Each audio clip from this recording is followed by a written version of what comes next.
Hello everyone, welcome to today's episode of the Paul Smith Podcast. Today we have Mark Scano. Should I call you Scano or Scanlon? Whatever you want, mate. I'll call you Scano.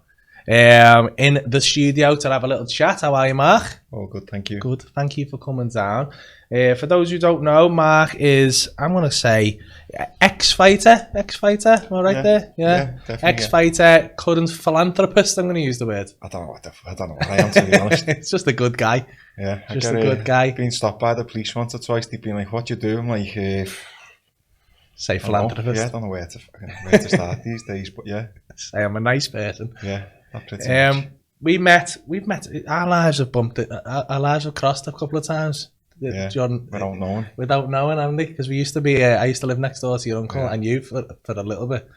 Yeah, it was we and then we met you the month in Paul Kelly's. That was it, yeah. Paul Kelly's cafe, yeah. Healthy Box, and then I just started coming to a wake, didn't I? Yeah. And then we just got chatting. The rest history, mate, isn't it? Yeah, we had a good chat, didn't we? Yeah. Yeah, you're how do I say it? I wanted to bring you on because I feel like you're without bigging you up too much at the start and making you uncomfortable. I feel like you're an inspirational guy. You've got this like good energy about you. It's a big compliment. Yeah, I love that. So. You're because I wasn't in a bad space, but like I was feeling a bit confused about stuff at the time, and you were just like, you'd have a way of putting things in a relatable way. Speaking about comedy, weren't we? Yeah. Over like, I don't know whether you just maybe a little bit. Doesn't matter what you do. Sometimes you can get stuck in a bit of a rut, can't you? And no question why am I doing it But I think I kind of said to you at the minute, people need you more than ever. Yeah.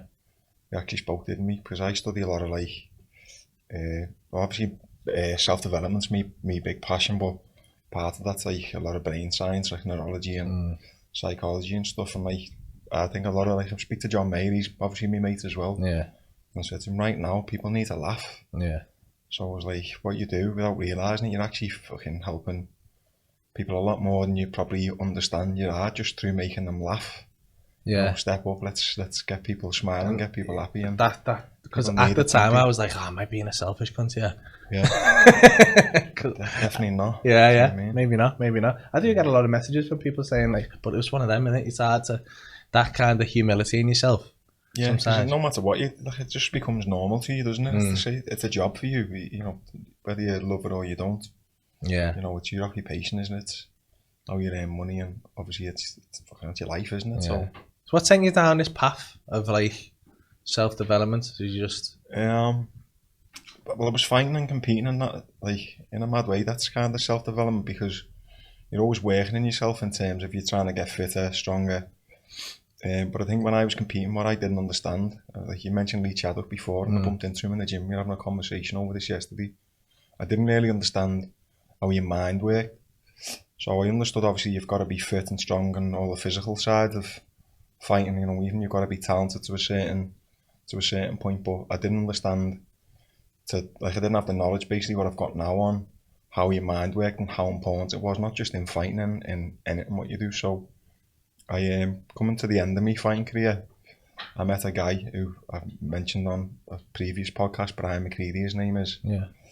And it was just like the same as me and you. Started having a conversation, and within like 30 minutes, I was like blown away by the information what he'd passed on to me, and a lot of things started to make sense. I went on to explore things like, you know, bits of psychology, bits of neurology, energy science and stuff like that, and it just led me down a path of self-development, really. But like you could say, I never used to be spiritual, or I'm not religious, but like I started studying science, basically, of how your mind works, how your brain works, and like even I'm still learning every single day. I spend an hour, I'd say, at least studying pretty much every day, and I'm still learning new things all the time, learning things which I've actually forgot that I've learned in some way similar to martial arts, where like there'll be techniques and stuff what you learn, and as time goes on, you learn new things, and then you relearn the same things again. So it's like, you know, just through meeting and having a conversation with Brian over certain things, I start to understand and realise more how, you know, how powerful your mind was,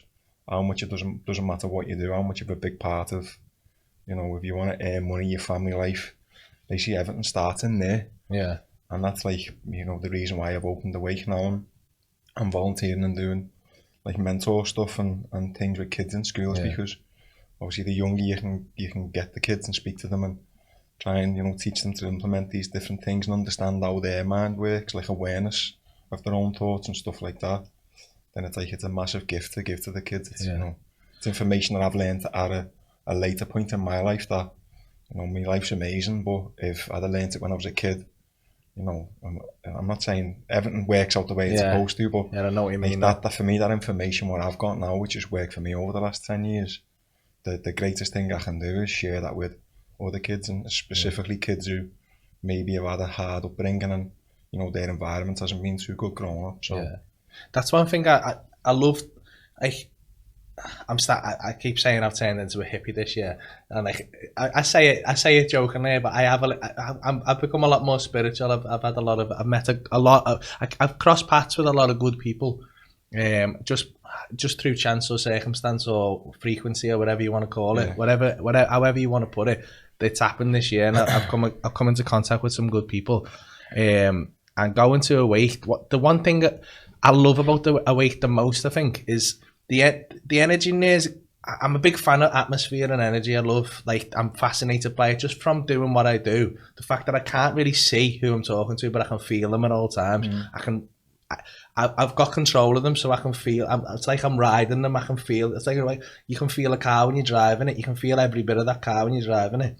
That's how I feel with people in a room, whether it's 100 people or 1,000 or 10,000 people.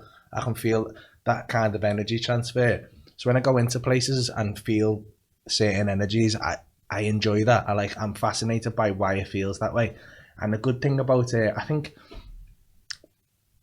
when I did Kundalini at your place, and I didn't know what to expect. It was a proper transformational experience. I thoroughly recommend it.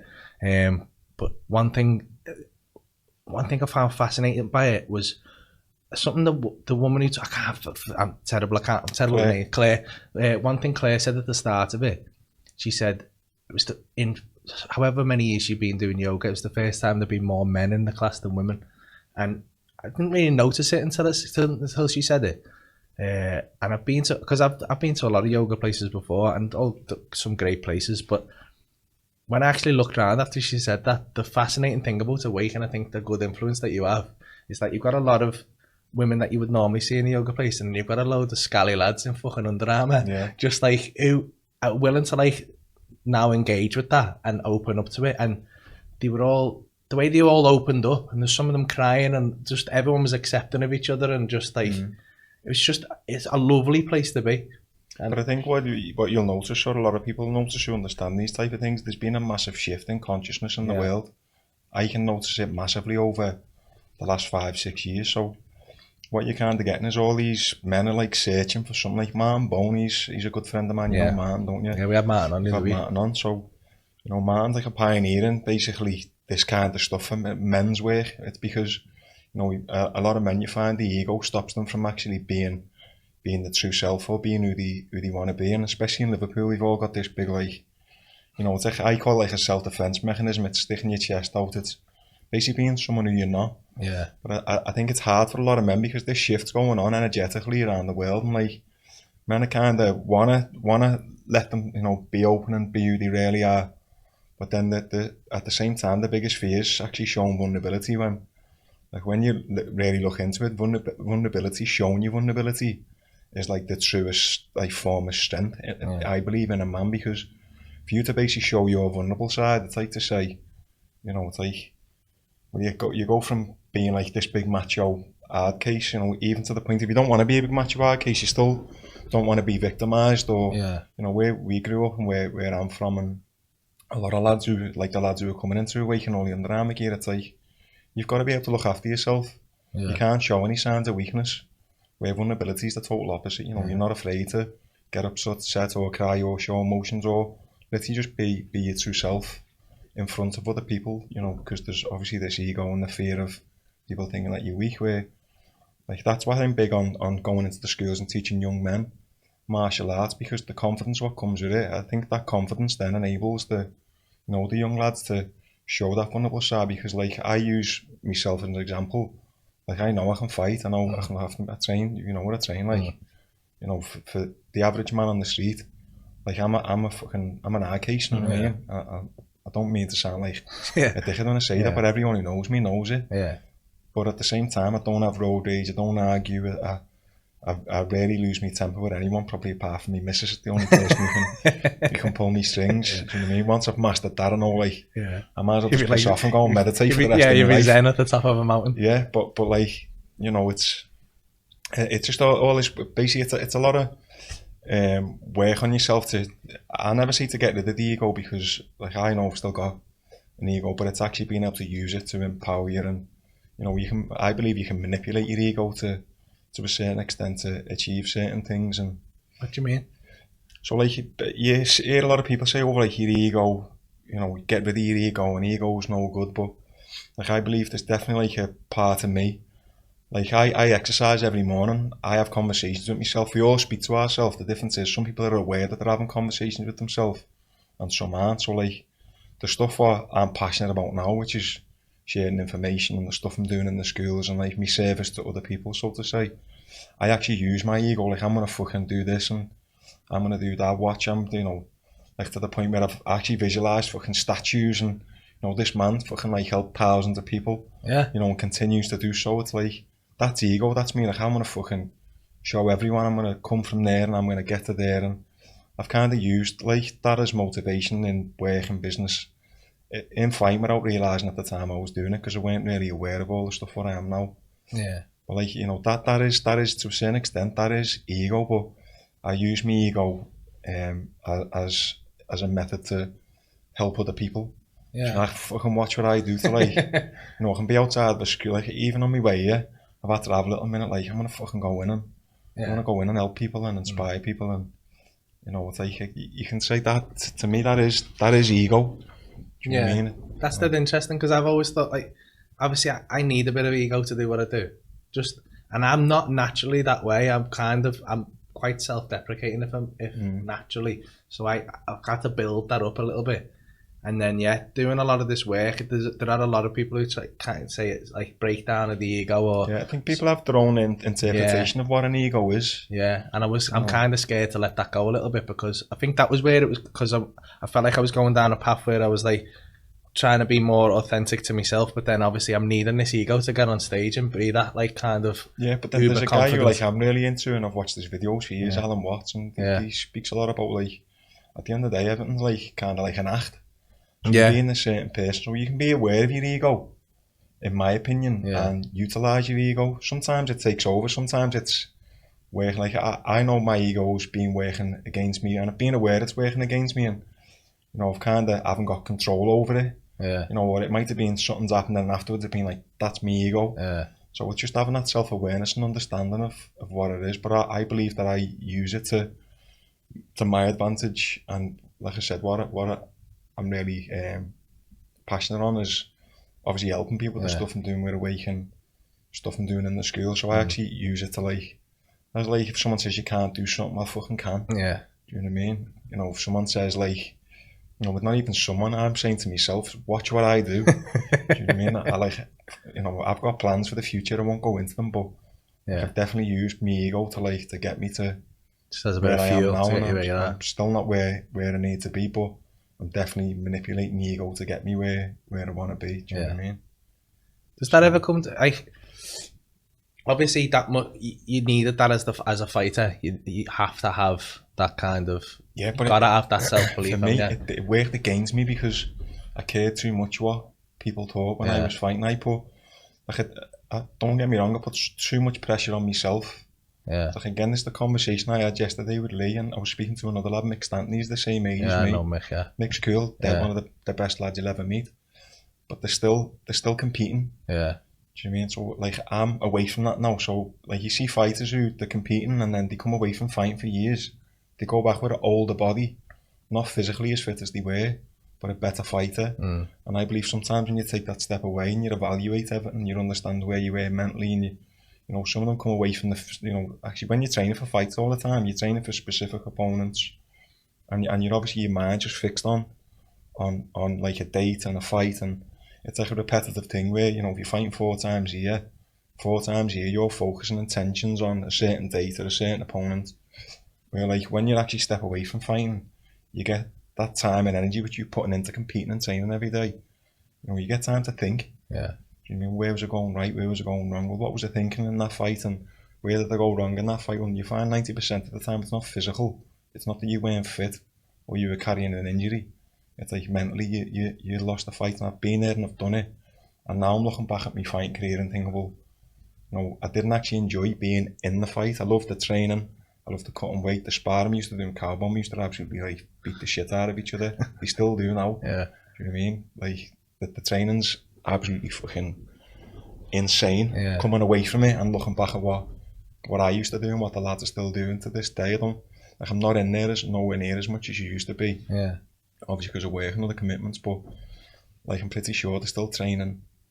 Maybe not. I won't say not as hard. I think Colin's a very, very intelligent coach. Yeah. Maybe he's changed the methods up a little bit, but we just used to absolutely fucking murder each other. But so we shouldn't have gone into a fight with any fear. But my only fear going into a fight, I've always been a perfectionist. Like Darren Till's one of me really close mates, and I've spent time with him, and he'd tell you I was like the ultimate perfectionist in preparation when it comes to training. My diet, like I give 150%. Yeah. To fighting because I absolutely loved it. But when it comes to actually getting in and into the fight, because I put so much in, it meant so much to me. I didn't know how to deal with it, and I only know that now with what I know, looking back, thinking, well, I put too much pressure on so myself. What were you scared of? Like, were you scared of not failing, but not doing it perfectly? Paul, I used to think because I go to Brazil 2-3 times a year. I go to the States. I was training partners in Vegas. Yeah. I go out with Paul Sash, Terry Etam. Yeah. I was getting paired up. Obviously, they look at your level of ability and your size. They put me with like Martin Campman, who was flying at the time, Vitor Belfort, the best fighters in the world, and I was hanging with all of them in the gym. So I knew that my level, when I go to them places, I knew that my level was where it needed to be, But at the time, my goal was always like, I want to be top 5. I want to earn a good living off fighting. Not do nothing else. I want to commit to it 100%. But my goal was never like Darren Till's goal is he wants to be the best fighter on the planet, and he believes he will be. He knows he's still got some way to go, but I know in his heart he believes he'll be the number 1 fucking, whether he's a middleweight or welterweight, or he keeps fucking eating cakes and he goes up to light heavy. He believes he'll be the number 1. My belief was never I will be the number 1. Where if I was to go back to fighting now, I had the mindset what I had now. I'd know that if that's not my mindset, there's no point in doing it. Yeah. Do you know what I mean? Yeah. Where mine used to be, I just want to be in that top 5. Look at the guys who are in training when I go to Brazil. No, I know I'm on that level, and I was on that level. But then when I'd actually get in the fight, I didn't enjoy being in there. So like Darren as an example, for me, when I look at Darren from the stuff what I'm into now, that's he's free. Yeah. If he could spend an hour in a cage, he'd spend an hour in a cage. Yeah. Like I've seen him in fights where I know he's more than capable of taking someone out in the first or second round. He doesn't want it to be over. Doesn't want it to. Yeah. Fucking the feeling what he gets when he's in there, he goes into flow in the first 30 seconds. Like pretty much instantly, he's in a flow state and he's free. Do you know what I mean? That's like a form of meditation for someone who loves what they're doing. So for me, I didn't have that. It was just pressure and anxiety and the worry of losing, not even just the worry of losing, the worrying of not having. So you're always like a step behind your own head. So basically, in my opinion, I was fighting consciously, where Darren's on autopilot, fighting subconsciously. He's in flow, full flow. Yeah. I was thinking about my next move, so I had a fight in Brazil, and I'd actually retired for a few years. I'd had a fight in the UFC, and then I retired not long after. And then we had a guy come over from America. I was obviously still in the gym all the time, training, was still as good as I was when I had the fight in the UFC, but he actually invited me to go into a tournament in Bellator, and I was like 50-50 because I'd obviously come away from fighting. I was trying to get into work and earn some money and stuff like that. So they offered me a signing on fee to go to Brazil, and I had one of my closest friends again, and he's a coach over there now, and he was Darren's coach, grappling coach, Marcelo Brigadeiro. I spoke to him going over, he said, come over, I'll get you some fights. So I went over there, and the plan was to have 2 fights in a month, come back and then enter this tournament in Bellator. And the reason I was going over there and having a couple of fights was because obviously I hadn't fought for 2.5 years, so I wanted to just get rid of the ring rust and whatever else. So I went over there, First fight was in a gym because it's mad over there. First fight was just in a gym. We weren't even like I warmed up on the car park, no mats, nothing. Did you? Like fucking just went in, fought this lad who wasn't very good and won pretty quick. So then I was fighting another guy who again weren't like amazing record, but he had a lot of experience and he was at welterweight. In between coming away from my last fight in the UFC at welterweight, I ballooned up to like 97 kilos. I was still training all the time. Yeah. I was doing a lot of weight, but still doing all my martial arts, coaching, wrestling, Yeah. doing everything else. But I was just eating what I wanted, and I was big. Do you know what I mean? Yeah. So I come all the way back down to welterweight for this fight. So instantly I was like a bit worried over the weight because I hadn't been at that weight for such a long time. I was going into the fight knowing that the fight what I'd had a week before weren't really a fight. It was just like going to the gym. So I was like, I had that in my head. I was thinking, fucking hell, it's been like that weren't even a fight last week, and it's been 2.5 years since I competed. I've got to cut down to welterweight. So all my negative self-talk, I was like fucking, I was losing before I was going into the fight. Do you know what I mean?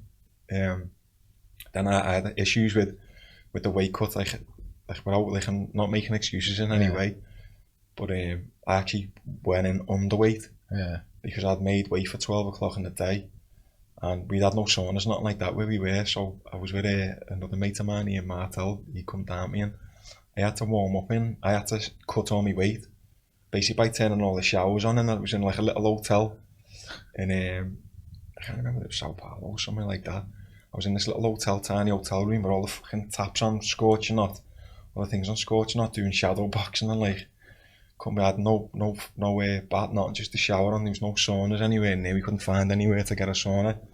So it was probably the toughest weight cut in my life. And Brig, my coach, had were weighing in at 12, so I made weight for 12, and when they got there, they said the weigh-ins aren't till 3:30. So I was sitting down for 3.5 hours fucking, it took me like basically the night before and all morning to get down to the weight what I needed to be, and I was just like mentally. So what, you just got to sit, you can't drink water and you can't even... I just felt terrible. Yeah. Like I can show you pictures of me, I felt terrible, I looked terrible, and I was just sitting there pissed off for 3.5 hours. Anyone who's cut weight will tell you it. Not as much as now I look back, I think they were the best. That's what I enjoyed all them, like the tough, like the cutting weight and everything else. It's like, in that moment I weren't mentally in a good place. I was making excuses up in my own head before I'd actually gone into the fight, you know what I mean? Yeah. So I went into the fight anyway. I had zero nerves to the point where I didn't give a fuck. I was just like, I just need to go in and just get this fight out of the way. And I don't even think I was thinking about winning or losing, or I just wanted to get the fight over and done with. That's where I was at. It was like a big stadium in Brazil. I think there was a couple of thousand people there. And I weren't one bit bothered. I had no nerves. I actually felt tired and fatigued in the warm-up, where like, you should be full of adrenaline and excited in the warm-up. I was completely flat. I had nothing, still had dry mouth, still felt dehydrated, and was just like walking out my entrance. I felt like I was just walking the shop for a loaf of bread. There was no nerves whatsoever. I went in, but in the first, thought my game plan was knock him out in the first minute and see try and knock him out in the first minute and see what happens. That was like, I knew I was physically stronger than the guy, but obviously he'd had a lot of fighting. He was tough. He was a decent guy. Like, he weren't shit by a long shot. You know what I mean? So the first after, like in the first minute, I lost the fight on the decision. I gave it everything I could in the first minute, and then just gassed. Like, he weren't even like a good wrestler or not, but I just don't remember being on my back, just like, you bastard, get me home. And like, I don't care, people mightn't believe me, but I actually remember at one point in the fight thinking, I can't wait. There's a Chinese what I go to called the Maplewood in Widnes. I fucking can't wait to get home and go to Maplewood in my bed. And that was in a fight. And the fella, I was in half guard, he was on top of me in half guard. And I weren't giving him no space, I was holding on to him, he was just going in my face like that, just getting. Just remember this little tud on the side of my face, and it's like, fucking get me for it, I can't wait for the Chinese when I get home. And then the minute the fight was over, I was in bits, I was like, no way, I've just lost. Do you know what I mean? It's like, it's mad. It's like when I look back now, I realise how mental, how much of it's like in your head. Do you know what I mean? So is that what kind of set you off on this path of like self-development, or were you always doing that then and you just kind of had nailed it? Like, I never used to read, or I never I studied martial arts, so like, again, I was training for 2 hours in the morning, strength and conditioning for an hour in the afternoon. Then I'd do probably 2 hours training a night, and I was coaching on top of that as well, so I was living and breathing it, but in between training, I was watching it. If I weren't watching it, I was eating or sleeping. If I weren't in Calbon, I was just resting, going somewhere with me Mrs. Katie, or I was in fucking Brazil, or like I literally lived it. And then when I come away from obviously fighting, I'd met this guy Brian, who's now one of my fucking closest friends. I absolutely love him, do you know what I mean? And Brian just put me on this little journey of like basically studying energies and things like that. And then that just led me down a path of self-development, because for me that the you know, studying mindfulness and how your mind works, I started to look back on my own life and realised, like, I learned what manifestation was, and I was like, fucking hell, I've been doing that all my life. I'm good at that without even knowing. And then the more I started to study the science behind it all, the more I started to become aware of where I was in certain places in my life, why things were going good, why things were going bad. And even in terms of looking back at my fighting career, I was like, well, I know where I went wrong there now. Like, that information for other fighters, younger fighters, for people is invaluable, because it's like, I've been there, I know exactly where I had all the ability, like what I needed to be. I believe if I had the same knowledge what I've got now, and I was still competing and had the same love for the sport as what I had then, I'd be the best fighter at my weight division. Like in UFC, I'd win a belt. Do you know what I mean? Because I believe I had the ability. Just talk yourself out of it. I just didn't have, I just didn't have the belief. That's all it boils down to. I'll have a fight with anyone, even now. I'll have a fight with anyone.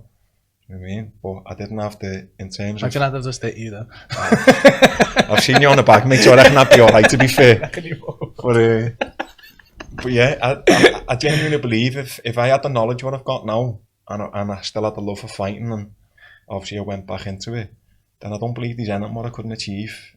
Yeah. But then I can speak to other people now, and that's fighting. That was my thing, was fighting. But like, I go into the speak to the kids in the schools, and it's like, you've got no one telling them that, like, you can do anything more. You can use your kids.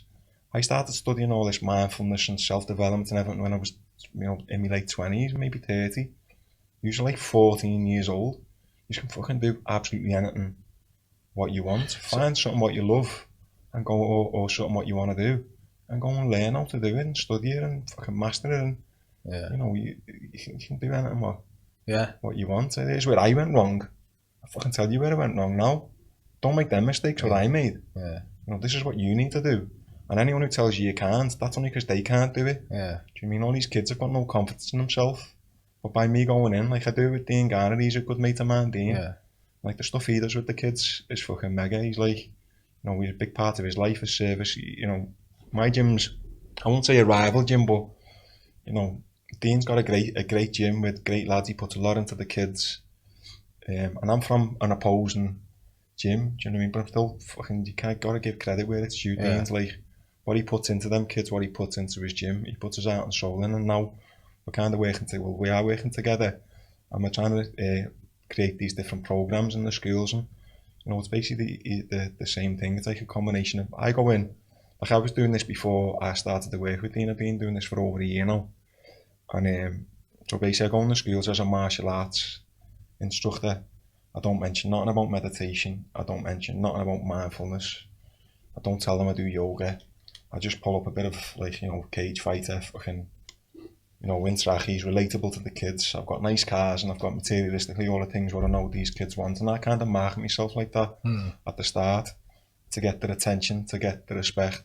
And then once they start to get to know me and the barriers break down, and, you know, get the kids who want to be there, I might start with 20 kids and I might end up with 6 or 7, but the 6 or 7 look forward to me being there. Then once I know I've got them kids, I can start to introduce them to, speak to them about mindfulness, but in a way where they can understand it. I don't go speak about science, or even like I don't even mention psychology, nothing. It's as simple as me going, how are you? And they go, well, it's a bit shit, isn't it? Or I go, what's happening? Sorry. And they go, fuck all that shit. Like, I use this example all the time because it's so simple, but again, relatable. It's like, I go, how are you? And the kid, oh, what's happening? And the kids go, fuck all that shit. I go, why is it shit? I don't know. I heard my mate say it. Just like, well, ask me how I am. They go, how are you? I go, I'm fucking boss. I go, ask me why. And they go, why are you boss? I just say, because I'm here with yous. Took a day off work. I mean, I'm in here working with kids, and I enjoy doing it. And like the next week I'm in the school with the kids, and I go, might be John. I go, John, what's happening? He goes, fuck all, sound, innit? And like, it's like, just like, Just that little getting mindset it across change. to you, just a mindset change. You say, you ready? How old the pads go, you ready? 90% of the kids, you see they're all like, you can tell by the body language, there's no confidence, they're doing something new. I'm like, yeah, you ready for pads? And they go, nah. Like, what do you mean, nah? You meant to say, like, fucking right, I was born ready. Oh, come on, are you ready? I'll bang the pads together and like try and like give them a bit of like good energy. You go, come on. I guarantee maybe within a couple of weeks, I'm like, you ready for pads? They're like, fucking yeah, I'm ready. And it's good as well because like after 4 or 5 weeks, a lot of these kids have never done. Like again, I use martial arts because I believe that's like I'm an expert in. Yeah. That's like my field, so to say, or was my field. And that's my avenue into the kids. Like what they see over like 4 weeks is the first day they're like, I'm shit at this, and they get disheartened. But then after 4 weeks, I've got them throwing basic boxing combinations, and I remind them and say, look where you were 4 weeks ago, and look where you are now. You couldn't throw a punch 4 weeks ago, you were shit. And look at you now. You're still not Floyd Mayweather or fucking George St. Pierre. Yeah. But look where you were 4 weeks ago. So and Imagine that works in anything. It doesn't matter if you want to be a solicitor, if you want to be a joiner. It doesn't matter what you want to be. You know, you don't want to be a fighter, but look how much you've improved in 4 sessions. Not just this technique-wise, look at your attitude. Are you ready? Fucking right I am. It's like, and the kids see that, and it brings a lot of confidence and belief in them, and saying to them, look, we can have a proper conversation. I can say, I never got nothing from school. I just used to earn a couple of quid selling sweets so I could buy the same things as what all my mates had. I never learned nothing. Like, I won't say I never learned nothing, but I didn't pay attention. I was there to earn money right through school. Do you know what I mean? I weren't there to get an education or to learn nothing. But then what I say to the kids is, learning itself is a skill and a practice. And I study that now. I study being able to learn, being able to concentrate. That's why meditation and stuff like that's so valuable, because it's teaching you the art of concentration, which is like, kids don't understand how much of an asset that is, because if you can learn and concentrate, you can do anything. Go and pick up a book, go and watch videos on YouTube and study, and if you're able to concentrate and focus, you can absorb the information, which enables you to learn more, so you get wherever you want to go quicker. Yeah. Do you know what I mean? And it's like, these are the conversations what I'm having with kids, and I don't believe no school teacher, no parent, no one's having these conversations with the kids. I wouldn't have heard that in school. Like. That's posh. When I always get fascinated when you say manifestation, because you're the first person I've ever, like, I'll be honest with you, I've always, like, you heard of The Secret and all that, I've always been like, oh, fuck off. Like, fucking, who was it? He fucking, Noel Edmonds used to always go on about it on a Deal or No Deal, didn't he? Yeah. And just, like, manifested and all that, and I used to be like, that's obviously bullshit, isn't it? Because you can't just ask for something and it comes. That's just fucking not how it works. But it starts with asking. You can't just ask for something. Yeah, well, that's you're the first person who kind of put it to me in I was missing something. I was missing an obvious step because the way I saw it was like, I thought The Secret was just just fucking write I want a Lamborghini on a piece of paper and stick it there and just wait for your Lamborghini, and then when it doesn't come, you're like, oh, fuck off, I must not ask for it properly. Yeah, and it's the same with, like, you heard Conor McGregor use, like, the analogy of parking spaces. So it's like, but what happens is people go, I'm gonna get to Tesco's, I'm gonna get a parking space, Tesco's parking space, and they get there and there's no parking space, and like, this is shit, it doesn't work. Do you know what I mean? But I believe, even to this day, what was outside, he said your parking space is there. In my mind, I'm saying I knew it would be. Do you know what I mean? Doesn't mean it's there all the time. Yeah. But I expect it to be there. But if it's not, I'm not disheartened in any way. I'm like, okay, well, maybe 5 times out of 10 I get that parking space. But if I didn't believe I'd ever get it and it wouldn't be there, it probably wouldn't. Yeah. I'd be parking down the road. Do you know what I mean? So when you tell people, like, about manifestation and stuff like that, I think if I understand it right now, I'm still kind of get to grips with this. This is dead new to me, and I've been trying to, like, implement it in my own life. It's about, like, the way I look at it, it's about, you ever seen that Jim Carrey film, Yes Man? Yeah. Where he just goes, I'm just going to say fucking yeah to everything and see what happens, and he ends up on this mad one, and it starts off, he's like, oh, fucking hell, but then it ends up on a boss journey. Yeah. That's how I'm obviously not saying yes to everything, but, like, I'm trying to be more positive and open to, like, because I think I've kind of a similar mindset to you, and, like, I talk myself out of shit that are not in my comfort zone. So I've always done that. Do you know what I mean? So like, I'm used to hosting this comedy club. So when stuff started going mad for me, I never used to want to gig outside the city, mate, because I'd thought, I know what I'm doing here. I'm dead comfortable in front of a Scouse audience. So I'll just get on stage and I'll fucking, how you mate what you do, and I've got loads of local, I know everywhere in the city, well, that's similar to me when I used to fight. I just want to get in that top 5 and earn enough money. You're in the top 5 and floating down there. Yeah. Then, but at the end of the day, the old saying, you reach for the stars or something, isn't it? Or you reach for the moon and you might hit the stars or whatever. Doesn't matter what you do, mate. Your goal has got to be the number one, to actually, it doesn't matter if you're a joiner, a carpenter, there's people who've started cleaning one window fucking uncanny. Yeah. Just like as a laugh. I use that as an example. Cleaning house windows. But they might love what they do. Yeah. The next minute they're cleaning office blocks in town. The next minute they're cleaning office blocks in Manchester. It doesn't matter what you do. If you absolutely love what you do and you're first there in the morning, you never let no one down. You've got that passion and you fucking work hard. Yeah. It doesn't matter what you do, you can take it to any level what you want. Yeah. It's only self-limiting beliefs, and it's called a paradigm. So obviously there's a guy called Bob Proctor who I studied over the years and I still watch his videos now. Yeah, and I think he speaks about a paradigm, and a paradigm is just like basically your standard. So you say, well, my standard's there. So if your paradigm is, I want to earn 30k a year, I'd like to earn 100k a year, but I don't believe I can earn 100k a year because my dad only earned 20 grand. So I'm earning 10 grand more than my dad. So I reckon I'm doing all right, and that's me mortgage, and that's like, you earn what you believe, what you set your standard at, or what you believe you need. Do you know what I mean? It's only when you start to see past that and you gradually raise your paradigm. I'm not saying you go from earning 20-30 grand a year to earning millions in months, but gradually you set yourself little goals and you don't have to be big massive goals. You can go, well, I just want to go to that next step, to that next level, and he calls it a terror barrier. He says you've got to smash through the terror barrier.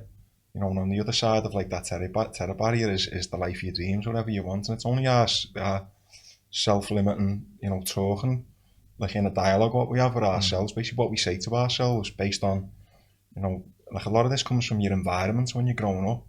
I use the kids again as an example, but when I go into the kids in the schools, the day I walk in, they've got every excuse to fail in life, because a lot of these have come from drug abuse backgrounds, fucking terrible experiences growing up, and people who've got absolutely nowhere in life. So it's they've got an excuse. You hear people say there's no excuses. Once you start to give them information and tell them differently, they've got an excuse, because it's all they know. Yeah. And we're all a product of our environment. Yeah. Up until the first 7 years of your life, so if you had a traumatic 7 years, that's with you for the rest of your life, because up until 7, you download your environment. So people can tell you whatever, but you download it through all your senses, through what you see, hear, smell, taste, touch. Basically, you're up until 7, you're in it. It's called a theta state. So you've got different brain states. A state of theta is basically a state of hypnosis. And the reason is because, obviously, think about a baby growing up. They've got that much to learn as they're growing, obviously, as they're getting older. There's that much information they need to take on board. You can't teach them it all. So they just download it all, and then they create what's called a worldview. That worldview then is with them for the rest of their life. So if you've got a child who's 5 and you take him to Toys R Us or to Smith and they say, I want that toy, and you go, fucking hell, you can't. I use this as an example all the time, but it's very simple. You can't have that, lad. Fucking hell, that's £20. Oh. You haven't got £20. You're basically teaching that child that lack and not being able to afford things is normal. It's a normal way of life. So you can rephrase it and word it differently. So if I go to Toys R Us and my lad wants something, or Smith, he goes, Dad, can I have that? But I know he doesn't deserve it. I'll say, or say it could have just been his birthday and he's saying, I want that. Mm-hmm. I'll just say, mate, you can have anything in here what you want, but you're going to have to figure out a way to get it. Do you know what I mean? So, have a little thing what you can do, maybe you can go and do a little bit of job, see if anyone needs anything, and you can have it. I'll never say, no, we can't afford it. Yeah. You know what I mean? Because that's teaching them lack, where I want to teach them abundance. I do that as well. I do that and think it's a good thing as well. Because I could get him it, but I'm like, I don't want to just give him an amazing example. You've got your daughter who's 2 years old. Mate, if you tell her she can fly, she believes she can fly. Do you know what I mean? It's only people telling them that they can't fly why they believe that they can't fly. Their perception is if I jump off that, I'm going to fucking hit the floor. Yeah. But then parents say like, fucking hell, don't jump off, they're on a wardrobe, don't jump off that, have you been all day, you'll have a big crack on your head, this'll happen, that'll happen. It's like, shit, I better not fucking jump off that. That's just an example, but it's the same in everything. Yeah. Do you know what I mean? It's like, you know, you might have, you hear all these things with parents, it's about like, kids playing football, so you got a child who, a teenager say he's at a football club, and the parents are like, fucking, you need to study in school, you need to do this, you need to, no, I'm not saying don't study in school. Because like I said, you get to being able to learn is important, and you might not want to be a footballer one day, so it's still important being respectful to your teachers, being a good person, studying and learning. But at the same time, if you keep pushing into that kid, you've got to do joining because that footy doesn't work. Yeah. Do you know what I mean? You've got to have this to fall back on, that to fall back on. It's like, everyone will have different views on it, but like, there will be no plan B when my lad says he wants to do anything. It's like, whatever you want to do, commit to it, and you can be what you want. Yeah. As long as you commit to it. Find something what you love. It's a lot easier being fucking, having motivation and being disciplined if you find something you actually enjoy and you've got a love for doing. Defo. You know what I mean? And I remember my mom's face when I told her I was going to be a comedian, because I'm not allowed, like you know, like you've met me in life, I'm not allowed, I'm not like I am on stage. So everyone I told was like, fuck off. But I just knew it was something I was going to do. I just knew I wanted to do it. And I even told myself, like, and I still regale this story like it's the truth, but I knew in my head that was what I wanted to do. But when I tell people, I think it's that self-talk or that humility, I'm still like, oh, nah. When people go, did you know you were going to be a comedian? I always go, no, I just thought I'd give it a go. And that's what I told everyone at the time. I was just like, I'm just going to give it a go once and see if I can do it.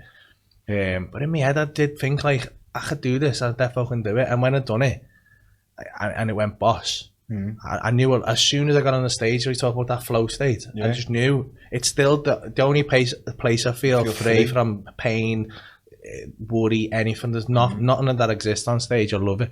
And I'd do it. Like, I earn good money from doing stand-up now, but I haven't always. But I was never asked. I would do it. If I was a millionaire, I'd do it. If I was a billionaire, I'd do it. If I earned 50 quid a week doing it, I'd do it.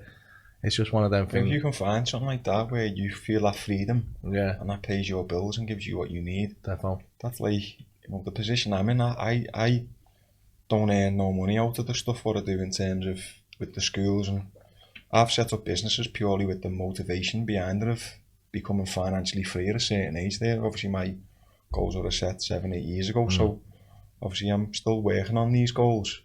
Like, my goals weren't like, I weren't doing something what I love. I had to use things like, I want to buy my mum a house and all that. I want to be in a position to help people. I want to, you know, like, being able to open awake and stuff like that. For me, that's like the motivation behind opening them centres. It's like, it's all self-funded. So like, I've got businesses. I've got a few different businesses, but they're not what I'm passionate about. I've got a restaurant, I can't cook. Do you know what I mean? I say that to the kids laughing. Can be missus will tell you no. My mum will tell you it's hard to boil an egg with no water in the pan. When I was about 17. And any time when it comes up about food, my mum will buzz off me and go, I can't cook. I've got no interest in cooking. Don't like it. Don't enjoy it. I'll never cook. But I've got a restaurant. Do you know what I mean? And my motivation behind the restaurant was to create a business which earns money. I seen something when I was in Brazil with Darren. And I was like, I'm going to do that when I get home. There's an idea in the back of my mind. It never went away. I've never had a restaurant, you know, but I've got a restaurant. And it's like, but the motivation behind it was I seen it was a way to make money. There's other stuff involved in it, just about making money. But like, my goals where money's concerned is to have enough money to where I've got enough passive income to where it doesn't exist. And I can have the freedom to do what I enjoy doing, which might be working in the schools, might be spending a day with my mum, might be spending a day with my missus. Just having the freedom for time, because I am on a lot of phone calls and I do a lot of things which is earning money, and I'm very grateful for it, but it's not my passion. So I've had to use certain things to motivate me and inspire me to work, to earn money, to do these things. Like I said, like visualising, like passing my mum keys to a house. Do you know what I mean? Like these certain things which have had me to the point where I'm actually visualising it and I'm emotional doing it. Like, I've sobbed. Like, imagining this, like, giving me mum these set of keys. Do you know what I mean? For an house, I'm at a point where I've done these things, and it's like, you know, I've seen all this. I've done these things for like 7 years in my mind before I've physically been in a position to go and do it. So that's like, that is manifestation. But I look back when I was a kid and I was actually, people manifest without even realising. Tony Bellew's a great example. Probably until maybe recently doesn't know what manifestation on a scientific level, what it is or how it works. But apart from being a close friend and me watching him right through his whole career, from fighting in fucking dockers clubs and whatever when he was a kid, amateur, to seeing him now, he's like a master of fucking manifestation. Everything he said he's going to do, he's done it without realising what he's doing it. I started to learn the science behind it and realise not to the level what Tony's doing. I mean, like, being in school and not having shoes like all my mates. How do I get shoes like all my mates? Well, fucking, I'll go and buy sweets at the shop and I'll sell them for twice as much. And then when I've got enough money, I'll go and buy the same shoes as my mates. Everyone's on BMX. I'm like, fucking, I need a BMX. I guarantee you in 3 months I'm fucking riding on a BMX, the same if not better than all my mates. So it's like, I started to realise that is what manifestation is. If you see a business in your mind and you actually take that first step to making it happen and you believe it'll happen. I'm not saying it's overnight, and you might have to fail 3-4 times before the 5th time it actually works and it becomes successful. But that is, in a nutshell, that is what manifestation is. It's just the art of creation. You know what I mean? And it all starts in here. So what's what when you say the science behind it? I mean, that might be a long. Is that obviously that's a, so a lot. where you knew, like when you were saying earlier on, we're surrounded by an electromagnetic field of energy. Yeah. So what happens? Like you got electronic energy, say thought, which is in your brain, it's your mind. Yeah. And then your heart has also got memory and it's like brain cells basically in your heart. And what they do, they create a field, a magnetic field, and it's what it says, it's magnetic. So you can influence your environment through thoughts and through emotions. And when you get the two things working together, it's like that's like the fucking daddy of creating, manifesting what you want. And that I don't just mean materialistically, like cars, watches, you know, it's like everything in the world's connected. You think about someone and the next minute they ring you and it's be someone who you haven't seen for ages. It's like, you know, the science we learnt in school is fucking historical compared to what they know now in terms of quantum physics and all. And it's like, there's energy science, and that's like, when I've studied, it's hard because I want to try and keep it to where it makes sense. Yeah. Do you know what I mean? And people can understand it. But basically, we're surrounded by... If it goes too complicated, we're surrounded by a field of energy. Yeah. And what you put out in terms of what you see and what you attach emotion to, you create. Now, the problem is a lot of people are creating sickness and disease. Like, I don't even want to talk about this thing, what's going on at the minute in the world, because I'm sick of hearing conversations over it. But my biggest worry with that thing is people are, I'm not saying everyone's getting this thing. What I'm saying is people are making themselves sick through worrying about it, through watching it, through paying attention to it. So you can manifest sickness and illness without realising that you're doing it, by focusing on it, giving it all your energy, by giving it your attention, watching it on the news, getting engaged in conversations about it. If you put all your attention, your focus, and you worry about it, that's no different than manifesting something what you want, because you're attaching thought, emotion. When you actually create it, it's called a nocebo. Yeah, you've got a placebo. Yeah. So like one of the number one, if not the number one selling fucking drug in America is an anxiety drug. It doesn't work. It's a placebo. It only works because people buy it, and on the back of the thing it says in 30 minutes your anxiety, whatever it will subside. People read that, people take it, and within 30 minutes tell themselves they feel better. So they feel better, but the opposite works as well. Do you know what I mean? So it's like, again, I can use fighting as an example. I used to predict when I was going to get sick. It'd either be before a fight or after a fight. So like when I was going to Brazil and I had a couple of fights together, my biggest worry and concern was, I'm going to get sick, because I always get sick just before a fight or just after, but I've got 2 fights close together and I've never done that. My biggest worry was getting sick, so I spoke to my mate Brian, and was like, Brian, look, I've got a concern. I always get sick before a fight, I always get sick after a fight. I get 4 to 5 chest infections a year. Every time I get a cough or I get a cold, I get a chest infection. He said, well, that's your problem, because you expect it. So every time you get a cold, you expect to get a chest infection. Every time you get a cough, you expect to get a chest infection. And I did, because I'd sneeze or cough and I'd be like, bastard, here comes a chest infection. Mum, you might as well order me some antibiotics now, because I'm going to get a chest infection. Lo and behold, I'd fucking get a chest infection. Yeah.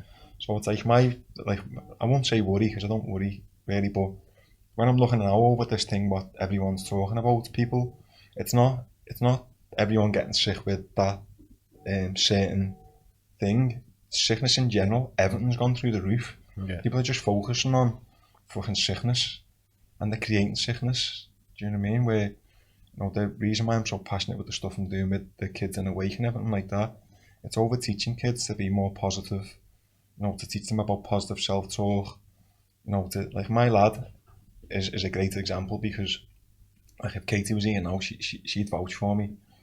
He for a couple of years on the run, I think it might be 2 or 3 years on the run, he's had an award for not being off school. He's got full attendance, and he's got nut allergies, and he's got a bit of asthma, but he doesn't believe he can get sick. And, like, we took him to Old Ray to get a review on his allergies, and the doctor said something to him over last time he went to doctors, or I'm getting sick, and he just sat there like that and went, I don't get sick. So, like, in my head, I'm like, fucking get in. What an answer that is. I feel dead bad now. Do you know what I mean? Because my mate Freddie, who is one of the hosts here, tells me, he told me he can't get sick, right? And I called him a knobhead. Yeah. And I bet him that he would get sick in the next year. And he got COVID, so I think I won the bet. But he didn't actually manifest any of the symptoms of COVID, and he said, well, I didn't get sick, and he tested positive for COVID. But maybe he's doing that, right? And because they believe the news on how serious it is. I'm not saying the news, well, the news is a load of shite. I haven't watched the news for 15 years. Probably 90% of what you see on the news is a load of bollocks. Yeah. Fact.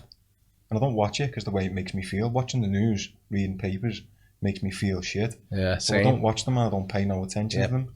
I live in a bubble, mate. I hate all that. It's the same, and you know, I think like now at the minute, people who really, you know, there's people who've died of COVID. My belief, I didn't want to go into this conversation, but my belief is it's a real thing. So there's a lot of people saying it's a load of shit, whatever. I believe the actual COVID is it's a real virus, but my belief is it's just a different strain of the flu. Yeah. Again, it's not enough studied. I don't pay no attention to it. Yeah. You know, I've had a week where I had no sense of, my wife had it at the same time, no taste, no smell, a few headaches, and we were sound. At the time, everyone was banging on about this 5G. I was like, might be 5G, I don't know. I don't know what it is, but it'll be gone in a few days anyway, and it was. But I think the people who are buying into the fact that, like, there's people who mainly people who've had elderly or have had underlying health issues, have died of it. They have. Do you know what I mean? But then, you know, I think if people have got that belief that it's going to kill them, then it's going to make them fucking really sick. Now, I'm not saying they're going to die, but if you believe it's as dangerous and you know, basically believe what the news is saying, then it will make you a lot more sick than if you just like, you know what? Like, I don't believe I get sick. I changed my belief on it, because when I went to Brazil, I ended up there for 5 weeks and fought 3 times, never got sick once. Every morning I had positive affirmations, all based around having a strong immune system, being fit. I don't get sick. I actually looked in the mirror, looked myself in the eyes in the mirror. I had to tap myself there and say this list of affirmations what Brian gave me. And I never got sick once. I was overtrained, I was fucking cut weight. By law, I should have got sick. I was run down to death. And then it was like the minute I got off the plane coming home, I was like, I can get sick now. I was in for exactly a week later with a chest infection. Like, I created that, I give that to myself. And no word of a lie. Like, again, if my mum was here now, she'd chest infection, I've had asthma all my life. I don't get sick. Yeah. I haven't been sick in like fucking 8 years. Don't mean I haven't had a little sniffle, but if I get a little sniffle or something, it just passes through and it goes. I don't change my routine. I train every day. I don't change what I eat. I don't have more sleep. I just crack on as normal, because whatever comes in me is just coming to pass, and it does.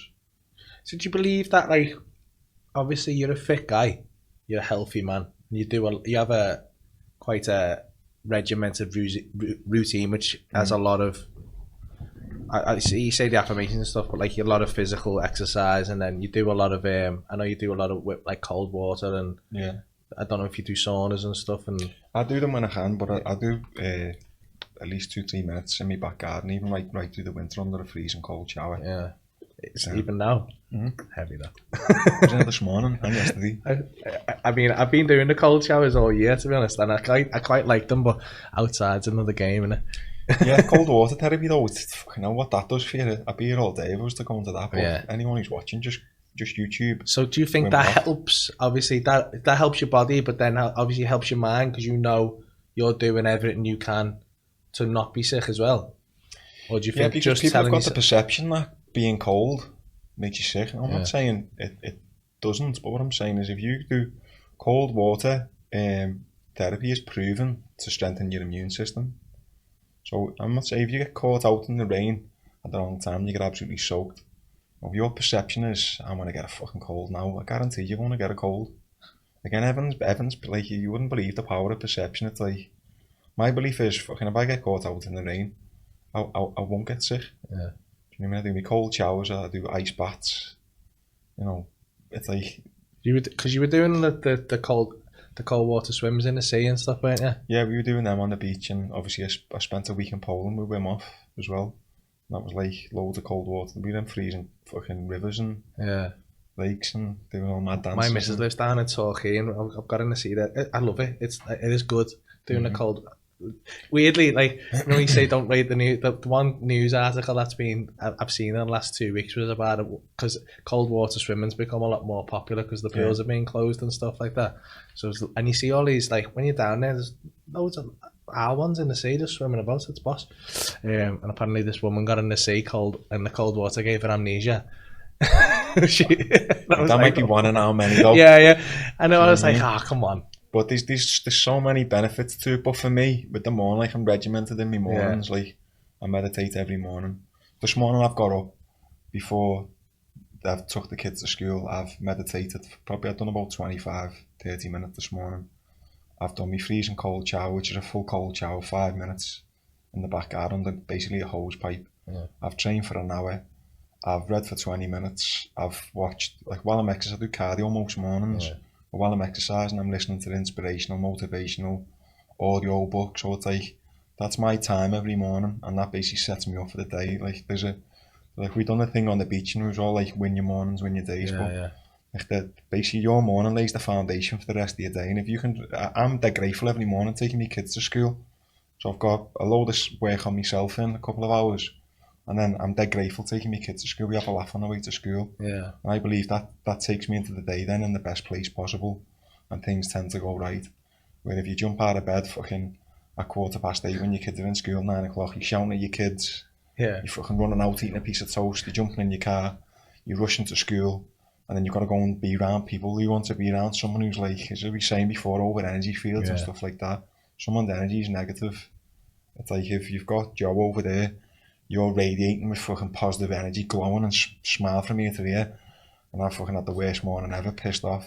Joe's going to choose to fucking do a deal or work with you before he's going to choose to do a deal and work with me. He's just going to gravitate towards you naturally, because your energy is good, where he's probably going to want to run a mile from me, do you know what I mean? Yeah. So I love that. I do love the phrase, win your morning, win your day. I say it all the time now. It's like, you should get t-shirts made with that on, I think. I've actually got a mate. He's a Scouser, and he's Rammer, he's doing them in. I can't remember where it is. But he's got getting them going all over the country. Great. So do you think that's, like, obviously what works for you, what works for everyone, and obviously people's routines are different and stuff like that, but it's about giving yourself a bit of time for you to do what you need to do in the morning and structure and routine, especially for people who suffer mentally, is absolutely massive. Yeah. Because so many people just feel lost. Yeah. Do you know what I mean? Like, that's the problem. It's not about having, like, this specific goal, or, you know, you just feel lost in general. The minute you start to add, like, routine and a structure to the day, you start to feel a sense of purpose anyway. And for me, the biggest purpose what you can have, you know, is to work and become the best version. I know it sounds cliche and you hear it flying around a lot lately, but it's to become the best version of you, because you're the foundation for whatever you want to do as a father, as a husband, as a businessman. You know, whatever you want to do, you're the foundation for everything. Do you know what I mean? So it's like, you know, I use, like, I say it's 4 pillars. So the 4 pillars for my life is obviously start with me, and that's my development, becoming a better person, being a good human being, studying, exercise, physical, mental.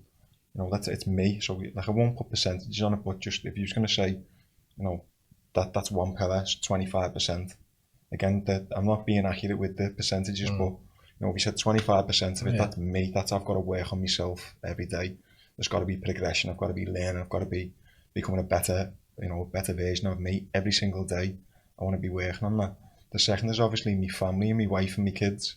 That's like my second pillar, so to say.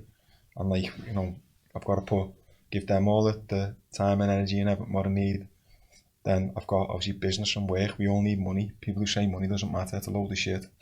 Yeah. You know what I mean? Anyone who goes money, that, you know, money fucking doesn't mean, sorry, money doesn't make you happy. Money definitely doesn't make you happy. Yeah. Do you know what I mean? But it fucking definitely helps. if your intentions are good. Yeah. Do you know what I mean? If you want to do things for people around you, if you want to be able to say, I couldn't open a week, I wouldn't be able to take a day off work, on a Thursday to go to schools if I weren't financially in a position to do so.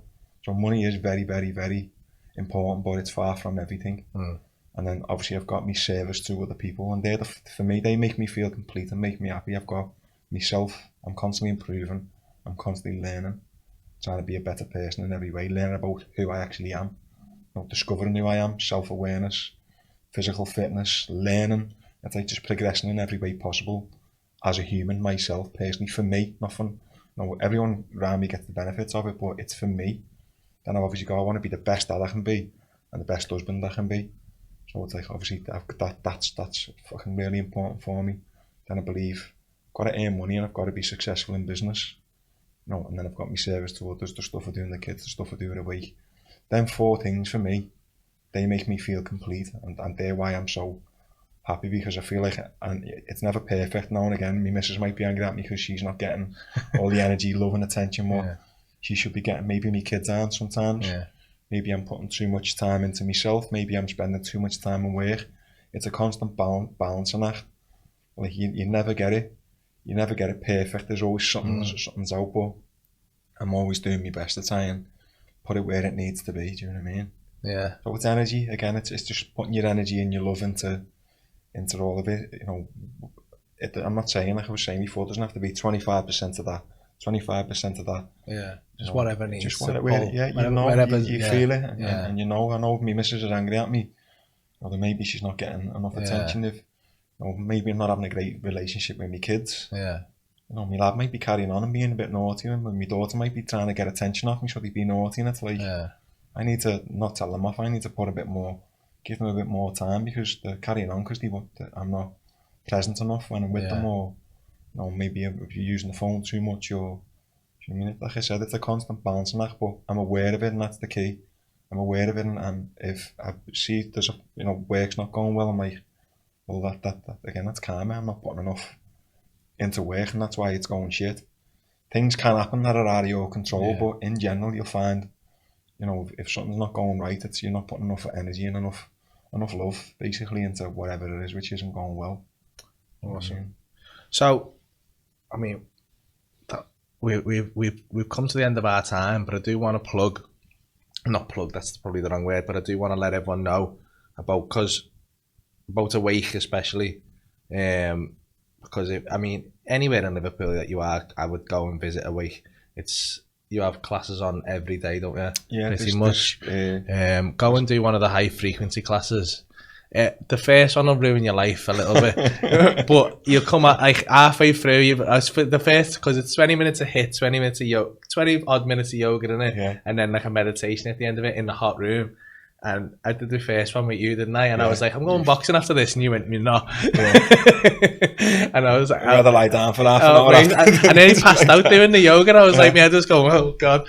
It's hard going, but you feel so good after it. You come out and have a cold shower. That's what it's designed for. It's three key incredible aspects of basically making you feel good and making you healthy, which is meditation, mental fitness, if you want to call it, physical fitness, which is exercise, and yoga, which is the two of them combined together. So it's like the idea behind creating that session was to make people feel good.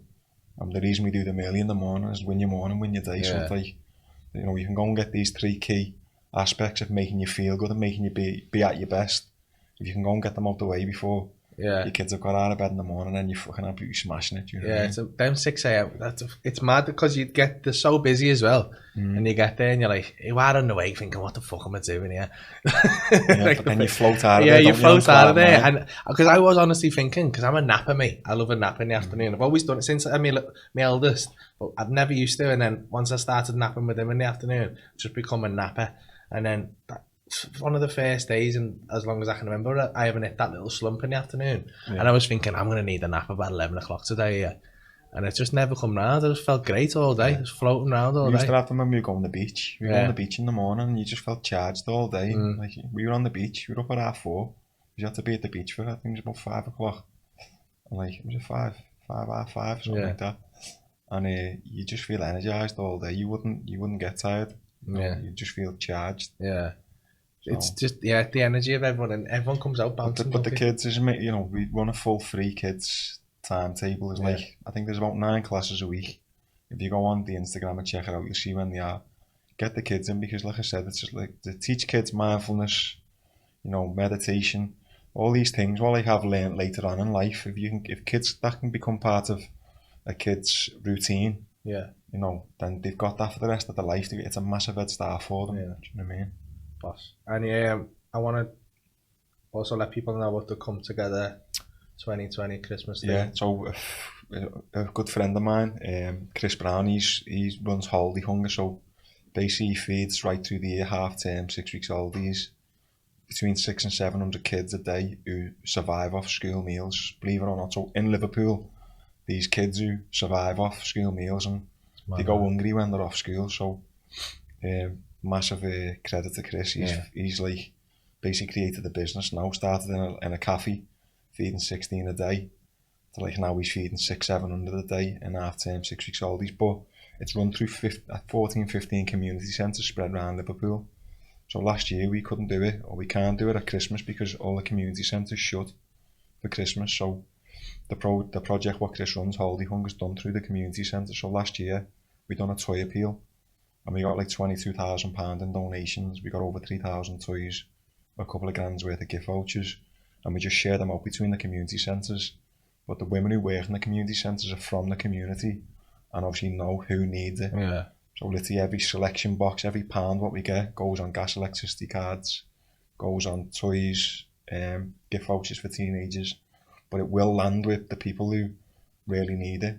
So it's like we're doing it again this year. Obviously we're promoting it through the social media. Massive thank you to John May, for getting involved with us, and Steve, Tim and Denethan as well, who filmed it all. They're volunteering and doing this to help us out. So again, massive thank you to them. But keep your eye out on that. The first episode's been on the set. The next one releases on Friday. I think there's some handsome ginger fella features in one of them, doesn't he? I think I might today popped up. But yeah, basically that's what it is. The cut-off point's the 18th of December, so we're just trying to collect everything, you know, as much as we can. And we've had loads of donations already. So how do people donate? It's on Derby Lane, isn't it? It's on. I've got a unit on Derby Lane, which is my mum's been in there 7 days a week. She's so far, she's just given us a hand and just making. We've had a lot of Amazon parcels and stuff like that coming, so we needed someone there. And obviously with the lockdown, we couldn't. And all the shops being shut, we kind of needed somewhere where people who by doing the shopping online can send gifts and stuff like that. So, but she's there up until the 18th, pretty much every day, just keeping busy. And it's pretty much. I'd say half full, but then I've still got loads of collections and stuff to do. The Just Giving's doing well. We've got loads of cash donations, and the cut off the 18th, the 21st, we'll get out in the van then and just literally deliver everything and spread it across the 15 community centres. The women in there who are amazing, they'll just share them out to the people who need it. So get on that. It's at Come Together Christmas on 2020 on Instagram. If you can donate, that would be amazing. Any toys or anything like that, just get involved and do that, and share the stuff about as well, just to let everyone else know. And just give Mark a follow at Mark Scano, because he's an inspirational guy. Thank you so much for coming in, and I hope nice one, mate. I hope some people listen to this and it helps some people out. That's why I wanted to get you on, because you helped me, and I think you're, as I said, an inspirational guy. So thank you so much for coming down. I hope you've enjoyed this episode. If you have, give us a like and a subscribe and share it about. And we'll see you all next time.